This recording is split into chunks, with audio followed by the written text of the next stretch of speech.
عسلامة، مرحبا بكم في نهار جديد ودبارة جديدة. اليوم ان شاء الله دبارتنا باش تكون برغل.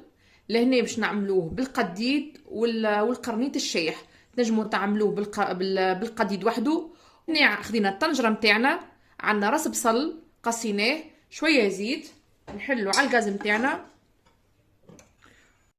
حبيت نوريكم قرنيتنا يقعد معانا بالعام وما يصير له حتى شيء. هذه حاجات من اللي كانوا يحضروها جداتنا. القديد، القرنيط الشايح، في اي دبارة نطيبوه يقعد عنا بالعام. قديد. بالنسبة للقرنيط نفخناه في الماء باش ينحي الملوحية متاعو، خاطر ما نساوش كون القرنيط فيه نسبة ملوحية. نزيدو عنا فول وحمص وعدس، نمرقوها بشوية ماء، نعملو مغرفة طماطم، مغرفة صغيرة هريسة عربي، تابل وكروية. البرغل متاعنا غسلناه، لهنا حطينا شوية حلبة بعد ما شللناها وغسلناها. خليو البرغل متاعنا يطيب.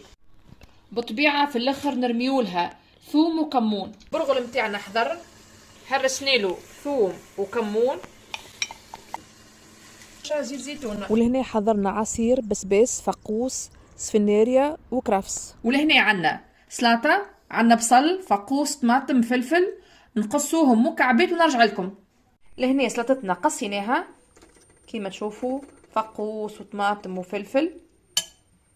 ما بقى توا كان فوحوها، كان شويه ملح، شويه فلفل اكحل كان تحبوا، رشه نعناع وزيت زيتونه. وكانت هي دبرتنا اليوم. زدنا مع الدبارة متاعنا مطبقة اللي حضرناها قبل رمضان وخبيناها وقلنا نسحقولها ان شاء الله في رمضان. كعبة مر محشين بالشامية. ما بقى كان نقولكم شهية طيبة وبسلامة.